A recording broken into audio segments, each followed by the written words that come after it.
Stres ni sebenarnya normal. Kalau tak ada stres, itu tak normal. Dia boleh jadi tidak normal ni apabila dia tindak balas negatif terhadap kita punya emosi dan juga fizikal. Kalau kita ada stres, baru kita dapat mencabar diri dan kita pergi ke next level. Ada confident, kita boleh hadapi cabaran. Ya, betul. So, but sometimes cabaran tu jadi too much dan kita akan jadi stres sangat. Ya. So, kalau dalam keadaan macam ni, Puan Rohani, so apa yang tanda-tanda yang kita perlu look out for? Tanda-tanda yang kita boleh nampak daripada fizikal.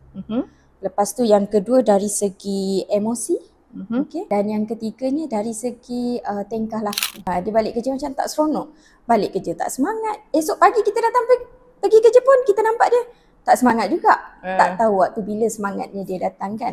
Itu dah nampak dari segi emosi, hilang motivasi untuk pergi. Kenalah multitasking. You kenalah buat itu, you kena pandai buat ni, you kena pandai ni, kan. Kita likely macam one man show. Betul. Okay, tapi sebenarnya tidak begitu. Kita kena pandai macam mana kita nak berhadapan dengan beban kerja. So beban kerja ni, bila cakap pasal beban kerja, it's not about pekerja tu saja. Dia adalah berkaitan dengan majikan juga. Macam mana you distribute kerja. Saya kerja dekat tempat toksi tak, Doktor? So macam mana toksi tu? Saya kena bully, ada orang mengumpat pasal saya, ada orang tak nak bercakap saya, ada orang pulaukan saya. Betul. So sangat common benda ni sekarang. Dia sometimes bukan untuk makan pun, just makan aiskrim and then tengok suasana orang kan. And then 1:30, 1:40 saya order Grab balik semula. So switch off sekejap. Pandai untuk say no and say yes untuk setiap benda. Hai, selamat sejahtera. Saya Dr. Jevita. Hari ini di Health Talks kita akan berjumpa dengan seorang kaunselor, Puan Rohani. So ini Puan Rohani. Hai. Okay, Puan Rohani, tolong cerita pasal Puan Rohani sikit. Oh, okay.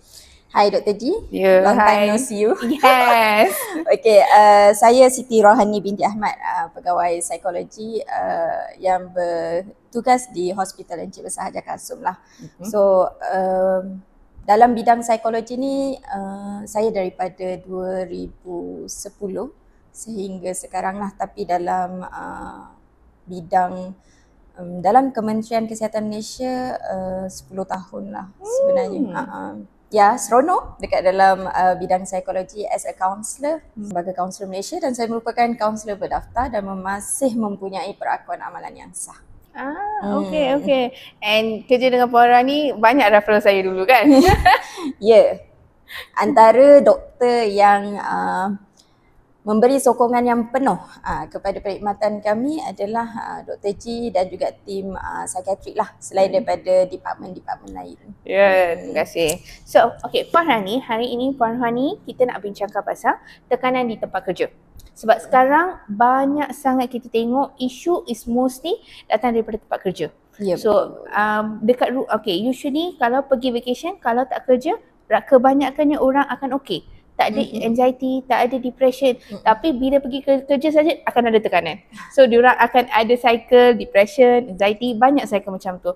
Even masa saya tengok patient dekat klinik pun saya akan dapat ramai patient macam tu. So kalau macam ni Puan Rohani, kita boleh bincangkan pasal tekanan. Macam mana kita nak mengendalikan isu dekat tempat kerja. Macam mana nak handle burnout semua tu. Okay. Sebenarnya bila sebut pasal tekanan stres, work burnout dan sebagainya. Stres ni sebenarnya normal. Okay? Kalau tak ada stres, itu tak normal. Okay. Stres ni lah yang boleh membuatkan seseorang tu bertindak balas terhadap sesuatu aktiviti yang dia nak lakukan. Contoh, kalau kerja tak stres pun tak mencabar. Kan? Sometimes ada orang yang dia nak ekstrim. Okay? Tapi bila sebut tekanan yang tidak normal ni, tekanan yang tidak orang kata yang tidak dapat, bukan tekanan yang biasa dihadapi oleh manusia normal ni, macam kita kan, dia boleh jadi tidak normal ni apabila dia tindak balas negatif. Tindak balas negatif terhadap kita punya emosi dan juga fizikal.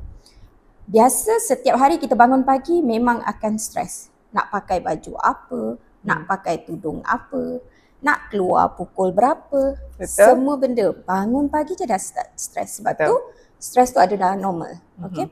Tapi bila come to work ataupun bila datang ke tempat kerja, kadang-kadang ada sesetengah pekerja ni dia dah jadi tekanan yang tidak normal.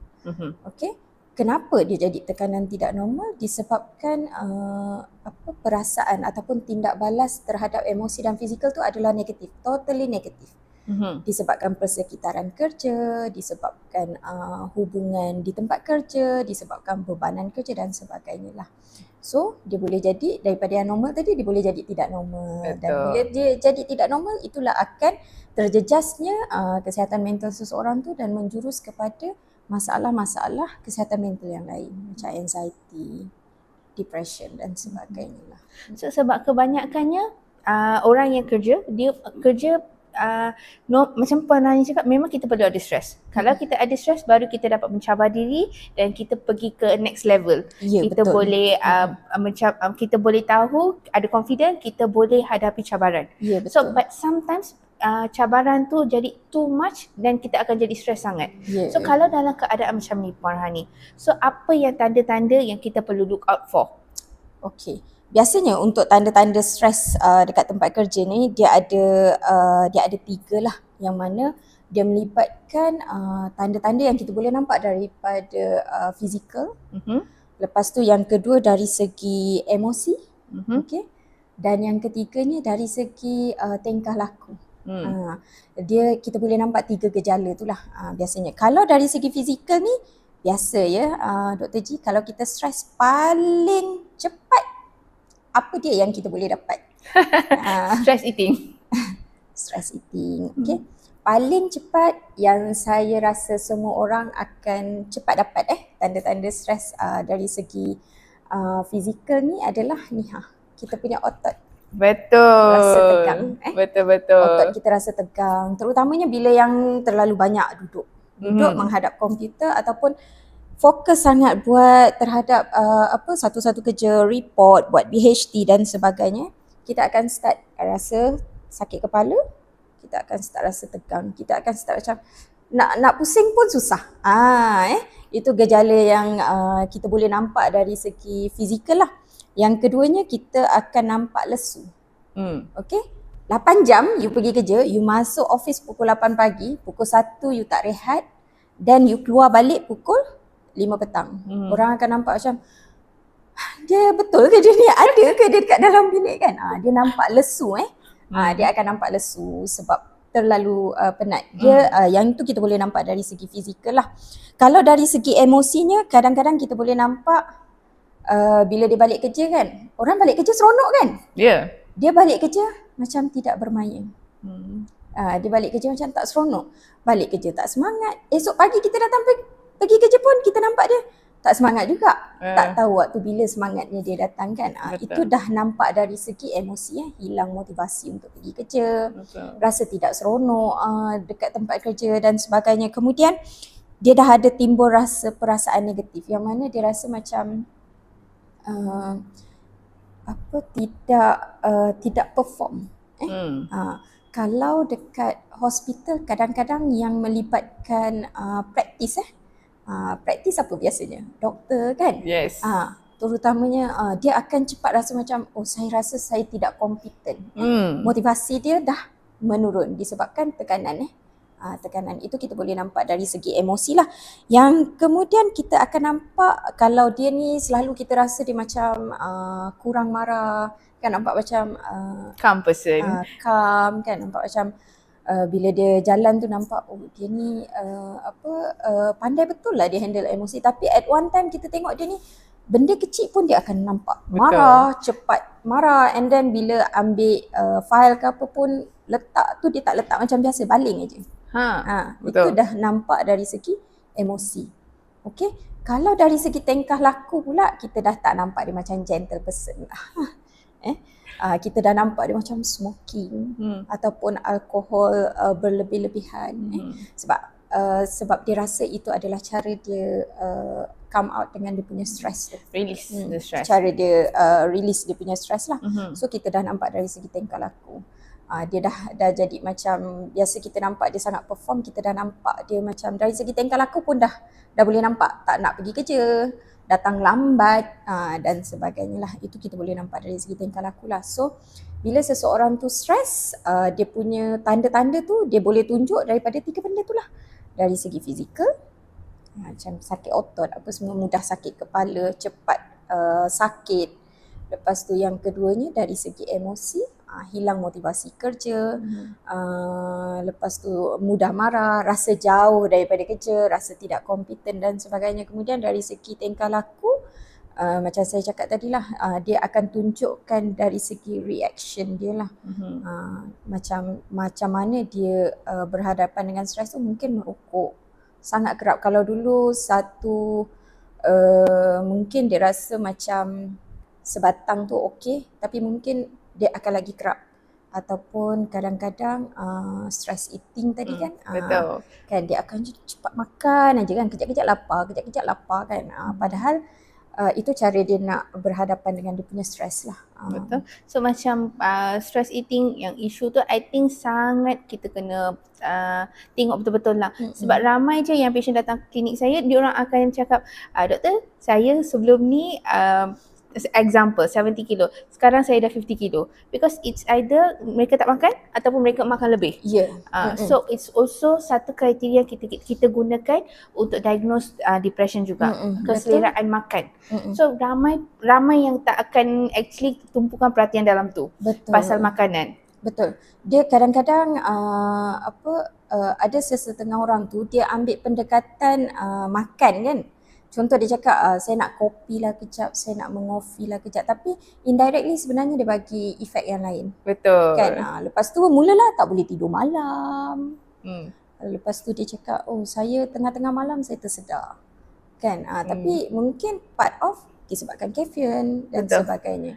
Sebab itulah sebenarnya dalam tanda-tanda tu sebenarnya dia dah bagi awal dah. Betul. Dari segi mula-mula dia nampakkan dari segi fizikal je, sakit sini kan. Lepas tu start lah macam malas nak pergi kerja. And then dia dah start nampak dari segi tingkah laku. Dia dah start keluarkan dari segi tingkah laku. Yang biasa daripada tingkah laku tu lah kadang-kadang orang akan obvious nampak. Betul. So the first stage yang pasal physical itself, kita tak akan bagi perhatian sangat. So kita akan cakap normal. Betul. But actually itu bukan normal. Betul. Banyak benda yang orang rasa macam ini normal. Sebab saya kata stres tu normal kan. Betul. So dia rasa macam cara dia berhadapan dengan stres tu pun normal. Tapi kena berhati-hatilah, cara kita berhadapan dengan stres tu pun kadang-kadang tak sihat. Tidak sihat. Betul. So, betul. Yang over smoking, merokok berlebihan, alkohol, makan berlebihan, tak makan pun ada. Betul. So cara yang kita menghadapi stres tu, macam mana kita buat? Yang tu yang betul. Betul. Dia kena tengoklah apa yang sepatutnya sesuai dengan diri kita, dan yang paling penting dia sihat. Betul. So kalau macam ni kan Puan Rani, so sekarang kita dengar banyak sangat isu burnout dekat tempat kerja. So isu burnout tempat kerja ni, apakah punca? What's the reason? Sebenarnya punca kalau burnout, kita bercakap punca burnout dekat tempat kerja ni, sebenarnya dia banyak. Dia banyak, cuma yang biasa kita akan nampak adalah bebanan kerja berlebihan. Betul. Especially cikgu. Yes, cikgu dulu tak sama dengan cikgu sekarang. Betul. Saya selalu dapat komplain tu. Doktor, saya balik pukul 5. Diorang cakap je doktor saya balik pukul 5, tapi saya tak tidur sampai pukul 12. Betul. Sebab saya ada banyak kerja. Saya kena buat kena key in, saya kena buat ni, saya kena buat tu. So saya memang tak tidur. Doktor saya penat. So saya sangat sering dapat isu macam tu, komplain macam tu. Sebenarnya dia bukan saja dalam bidang pendidikan lah. Mana-mana organisasi, kalau beban kerja tu berlebihan daripada yang sepatutnya untuk seorang pekerja, dia memang akan menjadi punca utama kepada stres ataupun burnout dekat tempat kerja. Sebab kalau nak kata beban kerja ni multitasking, kita dekat mana-mana pun kena buat, you kenalah multitasking, you kenalah buat itu, you kena pandai buat ni, you kena pandai ni, kan? Kita likely macam one man show. Betul. Okay, tapi sebenarnya tidak begitu. Kita kena pandai macam mana kita nak berhadapan dengan beban kerja. So beban kerja ni, bila cakap pasal beban kerja, it's not about pekerja tu saja. Dia adalah berkaitan dengan majikan juga. Macam mana you distribute kerja menyebabkan ataupun mengurangkan seseorang pekerja tu menghadapi burnout dekat tempat kerja. Tanggungjawab majikan jugalah. So salah satu punca utama adalah beban kerja berlebihan. Yang mana dia membuat kerja lebih daripada yang sepatutnya normal seorang pekerja buat. Itu punca utamalah. Yang keduanya, selalu dengar kan toxic. Toxic environment, betul. Toxic sangat environment. common. Pergi mana pun sangat common dengar. Yeah. Saya kerja dekat tempat toksik tak ada tu. So macam mana toksik tu? Saya kena bully, ada orang mengumpat pasal saya, ada orang tak nak bercakap saya, ada orang pulaukan saya. Betul. So sangat common benda ni sekarang. Dia sebenarnya kalau toksik di tempat kerja ni, dia adalah berkaitan dengan hubungan hubungan antara seorang pekerja dengan pekerja lain. Dan lagi malang ataupun lagi kesian seseorang tu apabila toksik tu bukan dalam kalangan dia dengan kelik saja, tapi dia dengan majikan sekali. Oh ya. Yeah. Penyelia. Itu yang paling orang kata bila kita dengar tu bagai jatuh ditimpa tangga. Betul, kan? betul, Sebab betul, dia dah tak nampak ada tempat untuk dia berpaut. Betul. Kadang-kadang kalau toxic environment dalam kalangan klik, tapi majikan okey ataupun penyelia okey, penyelia akan bantu. Tapi kalau dengan majikan pun dia dah jadi toxic punya situation, dia akan jadi tak seronok lah. Dia akan rasa macam dia dipulaukan, dia akan rasa macam dia pekerja yang tidak berguna, dia akan rasa macam dia tak sama macam orang lain. The feeling kalau kita gaduh ke ada problem dengan majikan terutamanya, kita akan rasa sangat incompetent. Betul. Dan kita akan rasa okay, kita tak diperlukan di sini. Okay, saya rasa tak okay dekat sini. So yang benda tu jadikan dia lagi stress. Betul, dia akan jadi macam baik saya berhenti je. Betul. Baik saya berhenti je. Sangat common. Tapi kadang-kadang terutama dalam penjawat awam dalam penjawat awam bukan mudah untuk kita nak posting ke sana ke sini. Satu, tak ada tempat. Itu kalau kita sebut dalam setting perkhidmatan awam. Tapi kalau dalam organisasi swasta, dia berhenti sini belum tentu dia dapat kerja dekat luar. Betul. So itulah kadang-kadang menjadi punca kenapa seseorang tu bila kita cakapkan kenapa dia masih stay dekat sini. Kenapa kalau dia rasa toksik, kenapa dia masih stay dekat sini. So punca satu tadi kita kata dari segi bebanan. Betul. Yang kedua adalah toksik Environment. toksik, hubungan toksik dekat tempat kerja. Yang ketiga adalah disebabkan ketidakpastian task. Okay. Ada Ya, ada betul. sesetengah Pernah dengar. Saya ni masa interview saya jadi supervisor, tapi saya kena duduk dekat dalam store susun barang. Ya. Dia akan rasa macam kenapa ya saya kena susun barang sedangkan saya supervisor. Ada je yang tugas untuk jaga storekeeper tu, tapi kenapa dia pula yang mengarahkan saya. Ketidakpastian dalam tugas pun boleh menjadikan punca dalam tekanan dekat tempat kerja. So adding to that, kalau macam ketidakpastian tu usually come from dia kena buat kerja orang lain pun. So dia tahu yang ni skop saya, so saya akan buat skop saya. Tapi tiba-tiba dia punya skop ketambah pula. Skop orang lain pun dia kena buat. So dia akan jadi macam saya kena buat apa ni? Saya pun tak pasti. Betul. Dia akan jadi berbalik semula kepada beban kerja. Betul. Dia akan jadi bila dia jumpa dengan majikan, kadang-kadang majikan akan cakap, you as a pekerja baru, you kena pandai semua benda. Kan? You kena pandai semua benda. You kena multitasking. Multitasking. So dia akan kembali kepada yang pertama. Betul. Lepas tu yang keempat adalah apabila dia rasa kurang pengiktirafan dekat tempat kerja. Yes. Kalau macam swasta kita selalu dengar annual dinner kan. 10 tahun kerja biasa kalau syarikat-syarikat swasta yang besar ni dia akan buat 10 tahun kerja dia ada award. Betul. Dia ada bonus dan ni kan. Kalau perkhidmatan awam pula berapa tahun kerja dia akan dapat APC apa semua. Ada sesetengah orang yang dia rasa macam saya dah 10 tahun kerja puan, APC saya tak pernah dapat, apatah lagi warga contoh. Okay? Dia rasa tidak appreciate. Itu dah satu. Yang kedua, kadang-kadang dekat dalam community ataupun unit yang kecil tu pun dia dah rasa dia tidak dihargai. Tak ada pengiktirafan. Contohnya macam just say thank you dalam meeting, ucapkan tahniah sebab dah selesai tugas pertama, itu pun part of appreciation. Betul. Yang kecil-kecil tu pun biasa orang nak dengar kan. Betul. Actually I think a lot of people, ramai yang tak cakap thank you pun. Yes. Kalau buat kerja yang bagus tak cakap thank you. Tak cakap you did a good job. So saya rasa benda tu memang ramai akan pendamkan. Saya tak tidur. Saya buat kerja. Saya buat ni, saya buat tu. You know, I give up my time with my family. Saya buat semua ni sebab saya nak habiskan kerja ni. Tapi end of the day saya tak di-appreciate. So dia akan pendamkan rasa tu. Ya, betul. Kebanyakan pekerja dia akan rasa begitulah.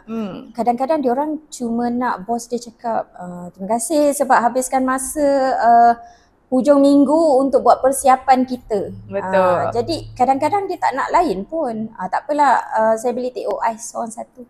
Itu pun part of pengiktirafan sekecil-kecil benda. Betul. And good job. Kan? No, kalau kita cakap pun it's not costing anything. Betul. Kita tak bayar pun. Cakap je good job. Good job. Thank you. It's not costing you anything. Betul. Tapi ramai yang tak buat benda tu. So pasal tu ramai yang akan rasa macam tak di-appreciated. So that's the problem. Ya, itulah part of punca lah. Salah satu selain daripada tu juga yang kita boleh katakan punca juga adalah perubahan dalam tanggungjawab ataupun perubahan dalam organisasi. Ketidakfahaman seseorang tu tentang pertukaran tanggungjawab. Dia banyak dengar kan cakap-cakap orang ni, nanti awak tak dapat ni, nanti awak tak dapat ni. Sebenarnya dia tak ada apa pun. Bila you faham tentang sesuatu tanggungjawab, tentang sesuatu proses, stres tu sebenarnya dia boleh diminimumkan. So, ramai yang tak dapat informasi yang betul, so diorang akan ada assumption. Ya, betul. Ada assumption dan diorang akan streskan diri sendiri. Betul. Itulah antara punca lah. Okay, fine. So kalau macam tu, kita cara nak mencegah kan? Cara nak mencegah burning out, cara nak mencegah stres dekat tempat kerja, apa yang kita boleh buat? Okey, sebenarnya kalau cara untuk kita mengatasi burnout dekat tempat kerja ni dia banyak tau Dr. G. Dan dia adalah... Saya suka Puan Rohani punya teknik. Saya ada buat. Saya memang suka. Dan dia adalah very subjektif. Betul. Tak semua orang sama dari segi coping skill. Kalau ada setengah orang tu dia punya cara adalah riadah. Within that period dia bekerja tu dia ada riadah. Kalau macam kita dekat hospital ataupun dalam I think dekat kebanyakan hospital ataupun dalam Kementerian Kesihatan Malaysia dia memang ada setiap jam 11 dia ada what we call dia ada some of exercise Oh ya. Apa nama dia? Yang hospital akan mainkan lagu tu. X-break. Yes. So dia ada X-break. Betul. So sebenarnya itu adalah something yang very positif dan sangat membantu. Okey, kadang-kadang dia akan cakap, mana saya ada masa nak berdiri depan patient. Tengah-tengah tengok patient ada X-break kan. Okey, sama juga macam counselor. X-break pukul 11, counselor ada patient. Kan? Sebenarnya kita ada juga X-break yang tak perlu pun bangun, duduk pun boleh buat. Kan chair aerobic kan chair aerobic. Chair aerobic ni pun banyak yang diterangkan oleh fisioterapi macam mana kita nak buat. So sambil-sambil duduk tu boleh je.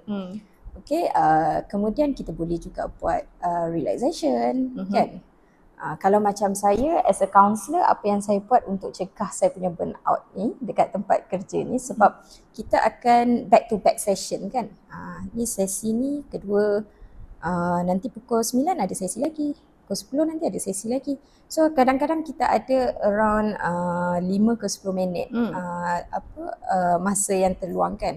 Saya suka untuk switch off sekejap, pergi ke toilet, saya suka pergi ke pantry ke, minum sekejap, dan saya masuk balik. Saya masuk balik, start session balik. And then switch off. Okay, switch off. Saya tengah hari, saya suka switch off untuk keluar daripada office. Tak nak drive sebab tak nak stress. So I just order Grab pergi mall. Sometimes bukan untuk makan pun, just makan ice cream. And then tengok suasana orang kan. And then 1:30, 1:40 saya order Grab balik semula. So switch off sekejap. And then wujudkan as a majikan, wujudkan juga suasana yang lain dekat dalam unit tau. Contohnya setiap hari Khamis, ada buat stand meeting kan, untuk get back balik dengan pekerja. Okay, get back balik dengan pekerja untuk dapatkan balik macam masalah ataupun ada sesuatu yang pekerja nak share ke whatsoever, untuk rapatkan balik. Sebab kita ni selalu kita bagi je dekat pekerja, buat ni, tapi kita tak pernah pun untuk bawa diorang balik, datang balik small group and then touch everyone, say hi to everyone kan. Lagi-lagi kalau organisasi yang besar. Betul. Okay? So kalau untuk cegah tu, itu salah satu yang kita boleh buat lah. Selain daripada tu juga, kita as a pekerja cuba rancang kerja dengan cara yang sihat. Buatlah kalau kita jenis yang suka nak tengok kesan terhadap sesuatu kerja yang kita buat, senaraikan apa yang you nak buat hari ni. So make sure hari ni you buat senarai tu and then you tick. Ni dah siap, nombor 2 dah siap, nombor 3 dah siap. Then at the end pukul 4.30 you akan tengok apa yang you dah buat hari ni. Actually yang tu bagi sense of accomplishment. Yes. Kita akan rasa gembira, oh hari ni sangat produktif. Ya, sebab kadang-kadang bila kita dah start dengan burnout, dah ada tanda-tanda tu, kita akan start rasa tidak appreciate. Kita akan start rasa tidak competent. Betul. Kita akan rasa macam, apa aku buat datang kerja hari ni, daripada pagi sampai petang aku rasa macam tak produktif kan. So bila kita senaraikan benda tu, kita akan nampak apa yang kita dah buat. So itu adalah part of achievement you hari tu. Betul. Pencapaian. Bila kita dah ada rasa ada pencapaian yang bagus pada hari itu, dia akan start motivate kita untuk hari esok buat more. Okay. So bila 4.30 tu kita dah tengok, oh hari ni ada 5 benda saya berjaya buat. So esok apa I punya planning? Tanda buat siap-siap, esok I nak siapkan filing, I nak buat ni everything, paperwork, dan tampal dekat desktop. Esok pagi you masuk kerja, you tengok, oh ni benda yang I kena buat. So you akan rasa lebih teratur. Betul. And semangat juga. Ya, betul. Itu part of saya rasa benda yang kita boleh buat lah. Betul bagus. Kan bila kita bekerja ni, kita practice make a perfect. Dia akan buat you akan rasa lebih competent dalam sesuatu benda. Sama juga dengan coping skill. You akan build dan you akan increase you punya coping skill from day to day tau. Jadinya bila switch off ni, pada mulanya macam mana kita nak buat tu sangat susah. Betul. Termasuklah how to say no. Itu kita akan masuk dalam work life balance nanti. Betul. Nanti saya akan cerita lanjut dalam tu. Okay, so yang so kalau macam ni, so yang macam Puan Rani cakap take a break, go somewhere. So saya rasa benda tu bukan sahaja kesihatan. Warga kesihatan kena buat, I think semua orang kena buat. Teachers, workers, whoever, semua kena buat. Betul. Sebab yang tu akan mengurangkan stres diorang. Betul. Dia sangat membantu sebenarnya. Betul. Sebab kita sebenarnya as a manusia ni, sebagai manusia kita tak boleh fikir semua benda dalam satu masa.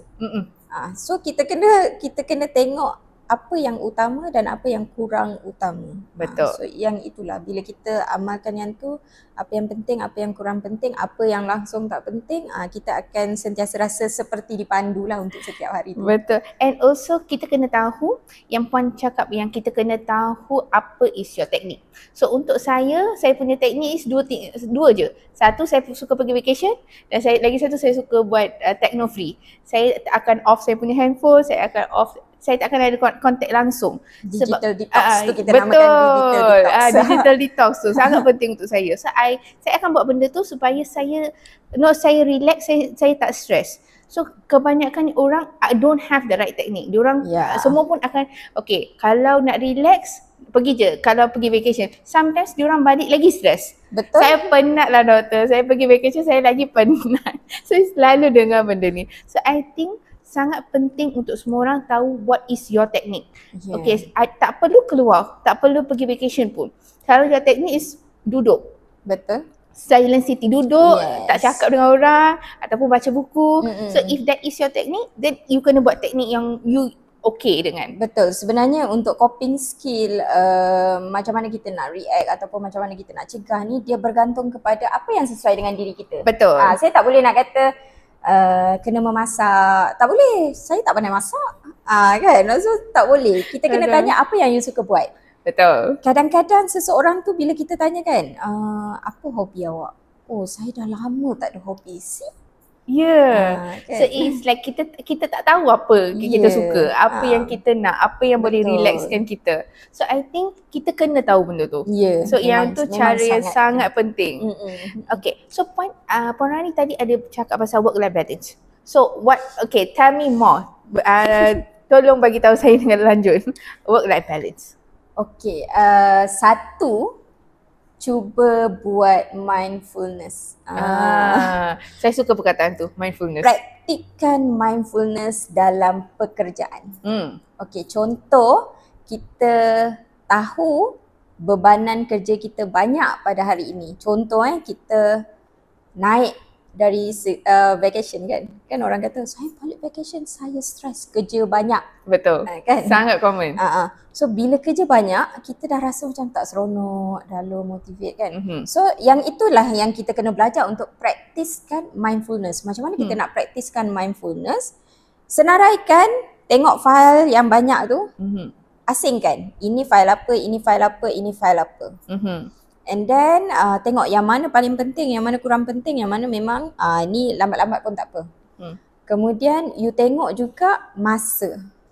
Dah pukul berapa dah you buat filing punya tu, pengasingan.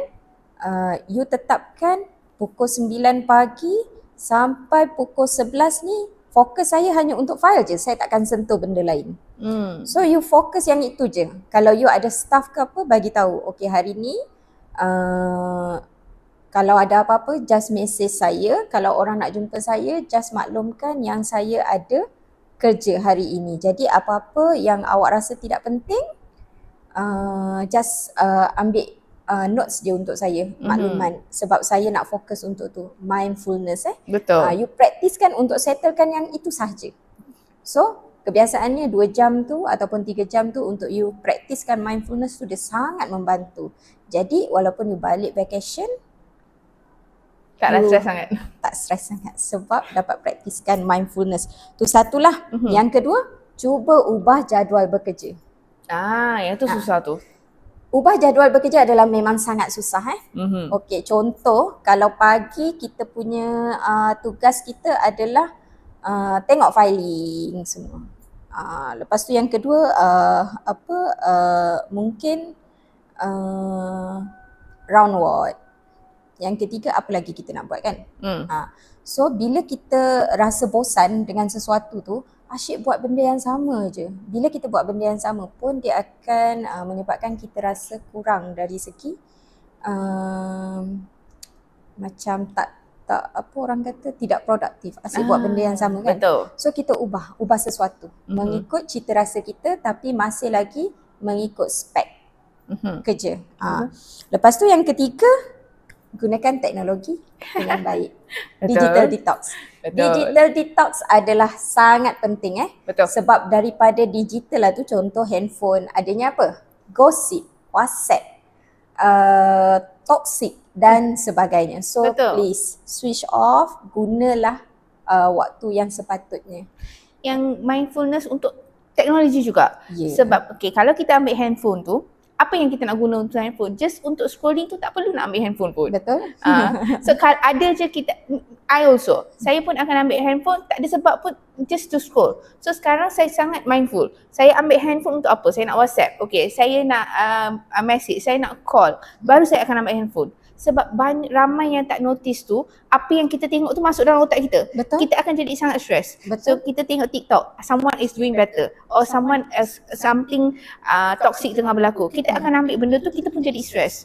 So pasal tu I rasa mindfulness masa guna handphone tu sangat penting. Betul, dia memang yang itu memang kita kena pandai kawal lah. Betul. Sebab kadang-kadang kita nak tengok untuk tengok WhatsApp je, tapi dia jadi terus jadi pergi TikTok, pergi Facebook, lepas tu tengok pula kan, gosip-gosip terkini kan, so betul. ni lah. And then yang keempat, switch off and switch on. Switch off and switch on punya teknik ni memang dari dulu lagi saya ajar saya punya klien. Switch on ni seolah-olah macam bila you nak keluar rumah untuk pergi kerja, you akan switch kipas off, lampu off, air off, tutup pintu, tutup gate kan. Macam itulah juga you off everything yang berlaku dekat rumah supaya you boleh fokus dekat tempat kerja. So bila you on untuk pergi face scan, thumbprint, punch in, you on lah whatever yang berlaku hari semalam pukul 5 petang. Betul. So switch on and switch off adalah sangat penting lah. Yang kelima kita buat adalah teknik assertiveness. Oh, okay. Assertiveness ni adalah pandai untuk say no Yes. and say yes untuk certain benda. Okay. Kebanyakan orang dia susah untuk say no. Okay. Rohani tolong buat kerja ni. Okey puan. Rohani tolong ni. Okey puan. Rohani bila Rohani balik pejabat, banyaknya kerja aku nak buat. Nak tengok patient, nak buat ni. Okey. Tapi bila sama juga bila tengah hari kan, Rohani jom keluar. Biasanya Rohani ni yang suka ajak orang keluar. Dia akan jadi, Rohani jom keluar. Ada certain masa kita pun memang kena say no kan. Betul. So dia sebenarnya dia akan jadi macam bila kita first step untuk kita belajar say no, kita akan rasa macam oh dia ni tak nak keluar dengan saya. Tak payah geng. Kan tak nak kawan lah. Itu biasa berlaku. Itulah punca-punca toksik dekat tempat kerja.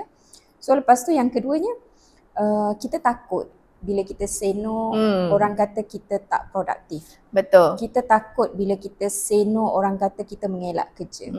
Tapi sebenarnya bila you belajar how to say no, you sebenarnya protect yourself. Untuk love yourself. Ada benda yang you kena switch off daripada ni, sesuatu. So bila you pandai say no, walaupun first time you say no tu untuk keluar makan, even though keluar makan tengah hari kan. Contoh, you nak diet tapi orang ajak you keluar. You cakap je lah, sorry, I tak nak keluar hari ni. Cakap je macam tu. Even though you rasa, nanti orang kata I tak ni. First time you memang akan rasa guilty. Tapi second time, third time you akan rasa happy dengan whatever yang you buat. Betul. You akan rasa berani untuk say no. You akan tahu betapa powerfulnya if you ada assertiveness dekat diri you sendiri. You tahu how to say no, you tahu when you have to say yes. Yes. So yang say no tu yang ramai akan ada masalah. Sebab say no macam Puan Rani cakap, kita akan rasa takut. Apa kalau saya cakap no, diorang fikir diorang tak nak bercakap dengan saya. Kalau saya cakap no, diorang fikir saya ni tak nak buat kerja. Betul. So when you say no, when it's not your work, memang kalau bukan kerja you boleh cakap no. Tapi say no in a good way. So ramai yang kita akan say yes sampai satu tahap kita nak cakap no, kita akan burst out dan cakap no. Kita akan ada yang burst out. Betul. tu yang tak okey. So daripada having burst out macam tu, saya rasa baik kita cakap no in the first beginning itself. Kalau tak okey dengan diri, baik cakap no. Okay, I don't think so. I'm sorry. Memang saya tak boleh kali ni.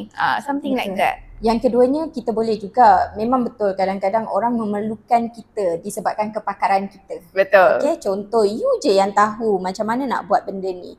You je tahu macam mana nak betulkan benda ni. So indirectly bila you nak cakap I nak say no, I tahu I je yang boleh buat benda ni. Spread the ilmu kan. Bantulah orang dengan cara itu adalah part of macam mana you nak say no. Indirectly you bantu orang lain juga. Betul. So bila you tahu, contoh kita ada pegawai IT, at the same time kita adalah orang yang pandai dalam IT kan, kita ajaklah orang tu. So dia dapat berfungsi tak sebagai pegawai IT? Betul. Dia dapat berfungsi dengan ilmu yang kita share. So lepas tu orang dah tak kacau you dah. So kita kena pandai lah. Win-win situation. Betul. So I think kebanyakannya kita tak boleh dapatkan the second solution. Kita belum lagi belum lagi clever untuk navigate. Okay, saya nak buat macam ni boleh. Saya nak buat macam tu boleh. Betul. Tapi sebab kita tak tahu nak buat macam the second way tu, kita selalu cakap yes. Betul. Boleh. So that becomes a problem. So kalau macam ni Puan Rohani kan, so kalau dekat tempat kerja semua, kita ada teknik tak? Puan Rohani, you have lots of techniques yang boleh kurangkan stress immediately. Okay, untuk immediately lah yang kita boleh terus buat adalah relaxation. Hmm. Relaxation adalah paling powerful. Contoh bila nak marah. Kan? Saya rasa nak marah tapi kena sabar. Rasa nak marah tapi kena sabar. So kita gunalah teknik breathing teknik breathing teknik yang mana kita tarik nafas dalam-dalam melalui hidung dan lepaskan melalui mulut. Tapi ada setengah orang dia cakap dah tak sempat dah puan nak bernafas. Sebelum saya nafas saya dah mula marah. Saya sebelum saya nak tarik nafas tu saya dah rasa nak hambur orang. Macam mana puan? Okey. Boleh juga teknik yang mana lari sekejap daripada situasi tu. Contoh bila you dekat depan bos kan, mungkin ada benda yang you rasa tak match pun dengan apa yang you nak dan you nampak bos pun nak marah dan you pun nak marah. Boleh je cakap bos minta maaf bos. 2 minit bos, saya pergi toilet sekejap. Saya akan datang balik. Itu adalah lebih membantu daripada you stay 2 minit untuk you marah ataupun untuk you tunggu bos you marah. So itu adalah teknik yang paling cepat lah yang kita boleh guna. Satu, breathing teknik untuk kita take breathing untuk diri kita untuk rasa lega sedikit. Yang kedua, lari sekejap daripada situasi tu. Itu yang paling selamat lah. And saya suka yang stress ball tu. Stress ball tu banyak dekat pejabat saya memang kalau yang datang disebabkan stress at work kan, saya dah start baling barang puan, ambil lah stress ball saya ni letak dekat dalam poket, jangan letak dekat tempat lain. So bila nak marah duduk pegang stress ball tu, tarik, bila you tarik nafas you tekan. Puan Rohani pernah bagi saya satu pun. Dan bila you lepaskan you punya nafas, you kat balik. So mainlah dengan benda tu. Itu pun membantu untuk you punya breathing teknik dan untuk relax. So okay. So Puan Rohani, untuk last word, what would you say? Kalau public lah, semua orang yang tengok benda ni, tengok podcast kita, dia nak datang jumpa dengan kaunselor. Macam mana dia orang boleh jumpa dengan kaunselor? Okay.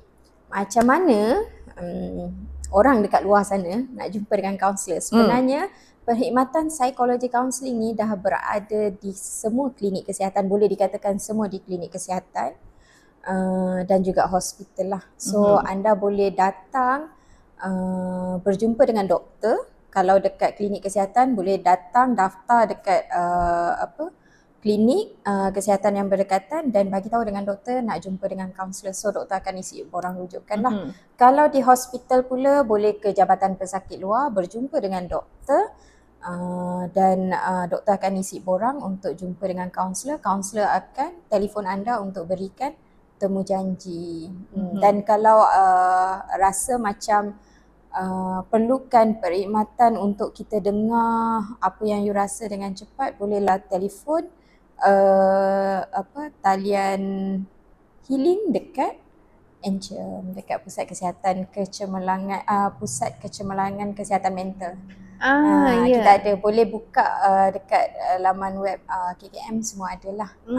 Okay. So untuk semua orang di luar sana, bila kita bercakap tentang stres, memang dia adalah sesuatu yang normal, tapi berhati-hati kerana daripada yang normal tu dia boleh jadi tidak normal. Betul. Dan di tempat kerja kita memang akan selalu menghadapi tekanan ni, dia akan on and off. Jadi kena pandai macam mana nak berhadapan dengan stres supaya tidak membawa kita ke gejala kesihatan mental yang lebih teruk. Betul. Thank you so much Puan Rohani. Hari ini saya rasa kita dapat banyak sangat information yang baik. Okay, thank you so much for coming. Terima kasih. Terima kasih Dr. G atas jemputan. Semoga kita boleh berjumpa lagi untuk sesi-sesi yang akan datang. Ya, terima kasih. Alright, jumpa lagi.